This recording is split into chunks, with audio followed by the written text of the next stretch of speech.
প্রায় 11:30-12টা বাজে রাত্রির।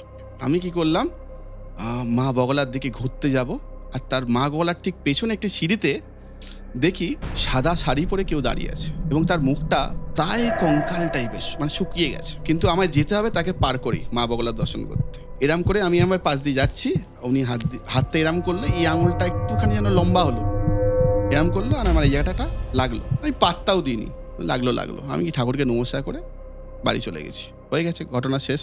এইবার হলো সমস্যা, রাস্তায় একদিন মাঝ রাস্তায় আমি রাস্তা পার হচ্ছি, চাঁদনি চকের সামনাসামনি, খুব জোরে জোরে গাড়ি চলে। ঠিক মনে হলো কেউ যেন আমার সামনে পা দিয়ে দিল, আমি ছিটকে পড়লাম এবং এখানেও ঘ্যাঘ্যাঘ্যা করে রক্ত বেরোচ্ছে, কেটে গেছে, ঘষে গেছে। কিছুদিন পরে জায়গাটা শুকিয়ে গেল, যা হয় কেটে গেলে স্বাস্থ্য শুকিয়ে গেল। দেখি ওখান দিয়ে একটু গোল গোল চাকরি একটা স্কিনের ডিজিজ তৈরি হচ্ছে।